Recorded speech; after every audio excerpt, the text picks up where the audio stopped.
Приветствую вас на канале Техревизор. В этом рейтинге я собрал лучшие термопасты, которые можно купить в 2023 году. На этот раз я уделил внимание тому, на чем не принято акцентировать. Это термопасты. Большинству совсем не важно, какой термоинтерфейс у них там под процессором. Главное, что сам процессор дорогой и мощный, а уж термопаста — дело десятое. Какой-нибудь ляпнул, размазал и погнал. Так вот, если вы хотя бы немного обеспокоены вопросом, какую термопасту нанести, то вам будет достаточно взять любую модель из указанных в этом рейтинге. Ну, конечно, с подходящей теплопроводностью для вашей системы. И чтобы легче было выбрать, я разбил их по этому параметру. Получилось 3 категории термопаст. Теплопроводностью до 5 Вт на метр Кельвина, до 10 Вт на метр Кельвина и до 15. Посмотрим на тестах, какие варианты как себя показывают, какую температуру дают. В общем, пока вы можете поставить лайк, подписаться на канал и нажать на колокольчик. Усаживайтесь поудобней, а я начинаю. И начну я с термопаст теплопроводностью до 5 Вт на метр Кельвина. В этой подборке всего 3 позиции, и третье место занимает Deepcool Z3. Это маленький шприц на 1,5 грамма. В среднем 1-2 грамм достаточно для разовой замены термопасты, поэтому в большом количестве нет смысла. Ну, разве что про запас оставить на следующий раз. Но и это не самая лучшая идея, так как с годами распакованная термопаста все равно теряет свойства. А вот так разово заменить одним шприцом и в следующий раз купить новый — самая лучшая стратегия. Тем более, что Z3 стоит адекватных денег. Ну и тепло проводит кулеру как надо. Само собой, настолько, насколько может. Честная теплопроводность у нее 1,13 Вт на метр Кельвина. Довольно низкий показатель для не самых мощных процессоров. Наносить на 12 ядерки точно не стоит, а вот на какие-нибудь не самое актуальное 5-е поколение Intel, AMD без проблем. И при этом температуры будут адекватными. На тестовом стенде процессор Ryzen 9 5900X, кулер Deepcool Gamax 400.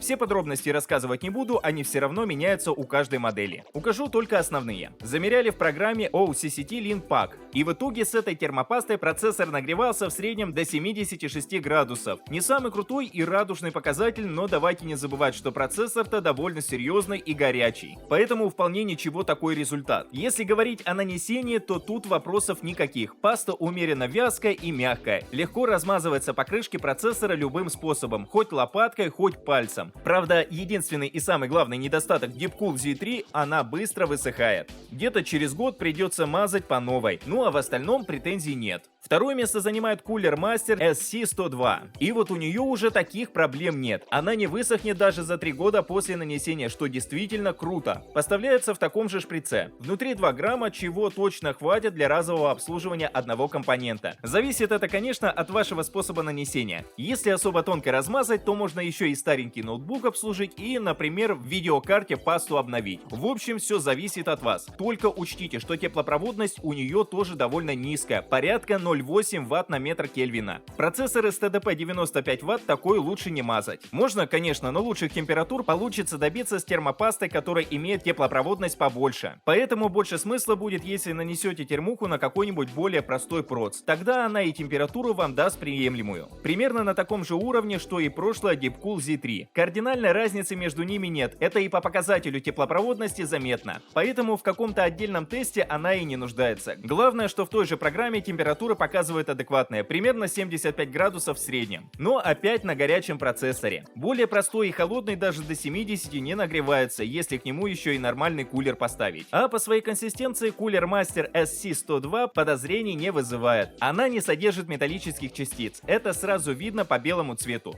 Легко наносится и долго служит. Первое место этого раздела занимает Thermalright Chill Factor 3. И вот у нее уже теплопроводность посерьезнее, до 3,5 Вт на метр Кельвина. Поэтому тут для теста взяли еще более горячий процессор Intel i7 920. А в качестве кулера выступает Thermalright Archon. Ну и при таком раскладе этот термоинтерфейс показал достаточно хорошую температуру до 74 градусов. И снова на горячем процессоре. Поэтому если грамотно подойти к выбору воздушного охлаждения, правильному нанесению, то Thermalright Chill Factor 3 подойдет для умеренно производительных процессоров. Кстати, в другом большом сравнении из 12 разных термопаст именно эта вошла в топ лучших их по температурам. Поэтому ей точно стоит доверять. Ну и еще уточню, что никакого металла она в себе не содержит, хоть паста и серого цвета. Поэтому переживать за короткое замыкание точно не стоит, так как оно исключено. Еще при этом термопаста очень легко наносится. Она достаточно густая и вязкая по консистенции. Легко размазывается тонким и равномерным слоем, прилипая к крышке процессора. Еще и отрабатывает потом не один год. Поэтому часто менять точно не придется. Правда, спорный момент. Развесовка. Поставляется термопаста в шприце весом в 4 грамма, что немало. Но с другой стороны, возможно, кому-то 1-2 грамм будет недостаточно. И такой шприц будет в самый раз, а кому-то действительно хватит 1 грамма на маленький проц. Поэтому примеряйте на свою ситуацию и покупайте, если нужно. Ну и на ней заканчивается эта категория. Теперь давайте посмотрим, какие термопасты попали в топ с теплопроводностью до 10 Вт на метр Кельвина. Пятое место этого раздела занимает ID Cooling ID-TG05. Здесь я сделал побольше позиций, так как я думаю, что термопаста из этого диапазона теплопроводности пользуется самым частым спросом. Поэтому пятую строчку рейтинга занимает ID Cooling ID-TG05. Вообще термопасты от ID Cooling не часто хвалятся хорошими отзывами, особенно те, что идут в комплекте к кулерам. Но это другой случай, иначе бы в рейтинг она не попала. Хотя, признаться честно, сколько-то лет назад ею все же комплектовали некоторые воздушные системы охлаждения. Но сейчас ID Cooling ID-TG05 продается отдельно в шприце весом в 1 грамм. Серого цвета, текучая по консистенции, поэтому легко наносится. За это однозначно плюс в карму, так как встречаются термопасты, которые очень тяжело наносятся из-за излишней липкости и густоты. Здесь же таких проблем нет. Ну и давайте постараюсь развеять все сомнения по поводу ее эффективности. Возвращаемся к похожему тестовому стенду на AMD Ryzen 9 5900X, только с другим кулером. Hardwolf Proxima 465. Заходим в программу OCCT Linpark и плотно нагружаем процессор на 15 минут. В итоге мы получаем среднюю температуру в 74 градуса. И, во-первых, это радует, во-вторых, разбивает стереотип про плохие термопасты от ID Cooling. Конечно, одна модель далеко не показатель, но я смотрел тесты еще 3 вариантов. Не те, какими комплектуется система охлаждения, а именно самостоятельная паста, и они также отлично себя показали. Более того, некоторые по результатам обошли даже более авторитетную термопасту Arctic MX2 и ID Cooling ID-TG05 в этом списке. Поэтому никакой предвзятости, только результаты объективных тестов. Кстати, об авторитетных термопастах. 4 место занимает Arctic MX4. Ну, вы точно уже слышали о ней, если хотя бы раз пытались разобраться в термоинтерфейсах. Поэтому давайте и я расскажу о ней со своей точки зрения. Если просто смотреть на характеристику теплопроводности в 8,5 Вт на метр Кельвина, то эта термопаста реально круто может снизить нагрев процессора. Буквально панацея.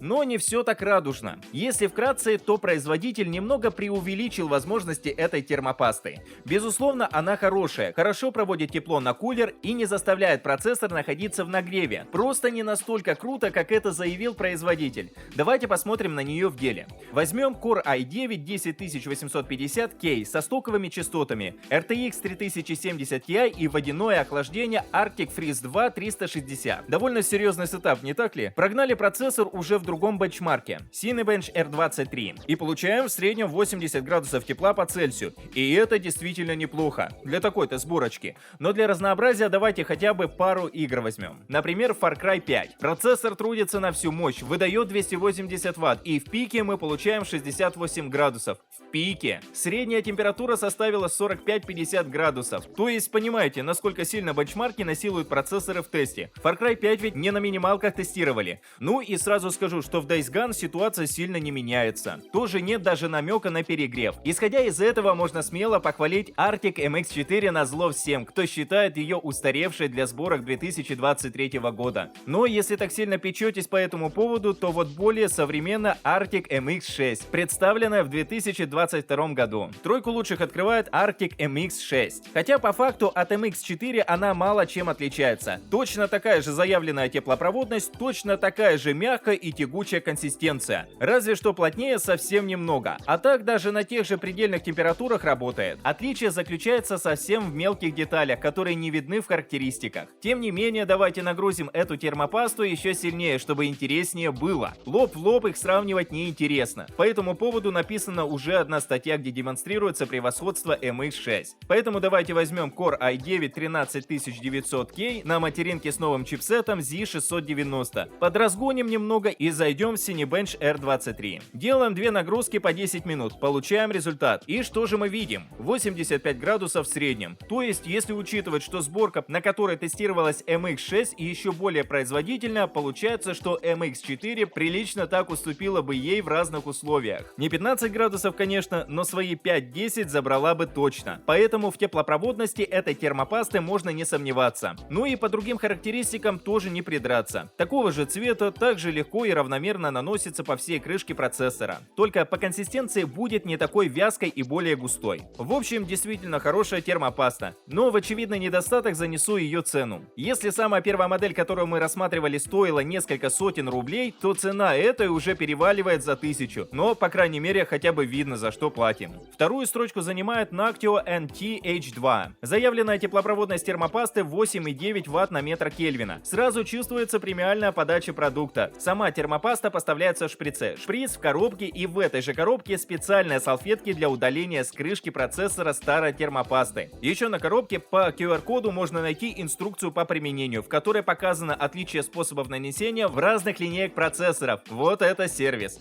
Однако давайте посмотрим, что она может на практике. На тестовом стенде старый и горячий Core i7-4900X, кулер Noctio NH-D15S. В этот раз процессор нагружали в программе Lynx. Тоже два подхода по 10 минут. По итогу Noctio NT-H2 смогла отвести тепло от процессора так, что он нагрелся до 81 градуса. И это довольно неплохой результат. Помните, как сильно нагружают такие стресс-тесты? Поэтому, если вы играете в игры или пользуетесь какими-то тяжелыми программами, например, для рендеринга, то до 81 градуса даже не дойдет. Кстати, интересный факт. Термопаста Noctio NT-H1, которая производилась с 2005 года по 2019, показала результат всего на 1 градус выше. Получается, новинка не так уж сильно отличается? Тогда в чем ее смысл? А смысл здесь скорее в том, что Noctio NT-H2, конечно, лучше отводит тепло, но даже по заявлению самого производителя отличие заключается максимум в 1 градусе. И тест это подтвердил. Основная разница между старой и новой термопастой закрыта как раз в мелочах. Удобная упаковка, измененная консистенция. H2 стала более текучей, она очень легко наносится тонким слоем, так что отпечаток получается полупрозрачным. А это важный параметр для кулеров с неровной подошвой, которые не вплотную прилегают к крышке процессора. Первое место занимает популярная и хорошо зарекомендовавшая себя термопаста из серии Thermal Grizzly, а конкретно Aeronaut, младшая в семействе. По большей части она не сильно отличается от прошлой Noctio, но разве что в комплекте Grizzly не идут салфетки. Но поставил я ее на первое место только из-за цены. За такую стоимость это получается более демократичная паста, которую может купить пользователь. В общем, цена-качество, как говорится. Поставляется паста в шприце объемом в 1 грамм. В том числе этим фактором объясняется более низкая цена, так как прошлая Noctio шла сразу на 3,5 грамма. Здесь же только на один процессор. Теплопроводимость плюс-минус та же. 8,5 Вт на метр Кельвина. То есть, если смотреть только на характеристику, тоже довольно приличная паста, а не абы какая. Светло-серого цвета, жидковатой консистенции, чем отдаленно напоминает MX4. Хотя вот так обычному пользователю глубоко все равно, что она там напоминает. Лишь бы нанести можно было легко. В этом плане тоже проблем не возникнет. Паста легко размазывается по крышке процессора тонким слоем и лопаткой, и какой-нибудь карточкой, и просто пальцем. Ну и само собой служит долго. После первого же прогрева четко заполняет все микронеровности на контактных поверхностях и без проблем отводит тепло еще не 1 год даже при высоких температурах. То есть горячий процесс с высоким ТДП добро пожаловать. Для дополнительного понимания давайте посмотрим тест на процессоре видеокарты. Возьмем старую добротную GTX 1080 Gaming от гигабайта на 2 винта. Плюс ее разогнали до предельно возможных частот. Провели тесты Firestrike Extreme из пакета 3D Mark и получили результат в 68 градусов. Не скажу, что это прям действительно что-то заоблачное, но опять же, если взять цену и качество, хорошее заряженное железо, ежедневные нагрузки в играх, рабочих программах, то это Grizzly Aeronaut отличный выбор. Соответственно, на этой термопасте заканчивается подборка средних по теплопроводности термоинтерфейсов. Теперь давайте посмотрим, какие еще есть варианты не для самых простых юзеров, а любителей погорячее. Тут всего 2 позиции, второе место занимает Thermalright TF7. Эта термопаста подойдет оверлокерам, которым не хватает MX4 для достижения стабильно нормальных температур у процессоров, разогнанного до 5 ГГц. Если так посмотреть, то Thermalright TF7 это одна из паст, подходящая под подобные задачи. На такой случай диапазон рабочих температур у этой термопасты начинается с минус 150 и заканчивается 200 градусами. Само собой, это далеко не самый высокий показатель в этом рейтинге и в целом. Есть участники и похлеще, итоге. Но одно дело, когда производитель просто указал рабочие температуры, а саму термопасту по составу к таким испытаниям не подготовил. Другое дело, когда производитель честно указал диапазон. Пользователи купили и убедились, что этой термопасте можно доверять такую ответственную задачу, как охлаждение процессора с повышенными частотами. Конкретно у Thermalright TF7 указана теплопроводность в 12,8 Вт на метр Кельвина, что как бы не слишком-то и большой показатель, даже если сравнивать с моделями из прошлой подборки. Но когда дело идет о разгоне, этой термопасте доверяют. И тесты доказывают, что не зря. Однако это минимум, который можно купить. Это не значит, что эта термопаста выдержит совсем бешеный разгон до 6 ГГц. Здесь нужно соблюдать пределы и нормы. Как именно, не скажу. Всегда ситуация индивидуальна для каждого. Поэтому, если нужно выжать максимум и при этом не прибегать к жидкому металлу, то посмотрите на заключающую рейтинг модель. Лидером рейтинга стала термопаста Thermal Grizzly Hydronaut. И вот это уже притоповая модель семейства медведей с теплопроводностью в 11,8 Вт на метр Кельвина. Дальше только жидкий металл Conducting Out. Но это уже для совсем бывалых профиков, которые понимают, что делать. Для среднестатистического пользователя металл даже опасен, так как при неправильном нанесении можно поймать короткое замыкание и что-нибудь спалить. А мы термопасту покупали немного не для этого. Hydronaut же ток не проводит, поэтому и переживать нечего. Более того, она позиционируется как паста для систем водяного охлаждения. Вряд ли же вы будете охлаждать действительно горячую сборку воздушной системой. С большей вероятностью поставите СЖО, поэтому производитель все продумал и не добавлял в состав силикон. Паста получилась легкой, пластичной и легко наносимой на большие площади соприкосновения. Да и температурные границы у нее шире, от минус 200 до плюс 350 градусов. Неплохо, правда? Поэтому можно попробовать разгонять процессоры, повышать частоты, напряжение и не переживать, что из-за термопасты ваш процессор будет нагреваться, так как гидро действительно мощная, надежная и живучая даже в таких адски жарких условиях. На этом мой рейтинг подошел к концу. Подписывайтесь на канал, ставьте большие пальцы вверх, а также не забывайте включить уведомления, чтобы первыми узнавать о новых рейтингах и обзорах техники. Стоимость всех моделей можете посмотреть по ссылкам, оставленным в описании. А с вами была команда канала Техревизор.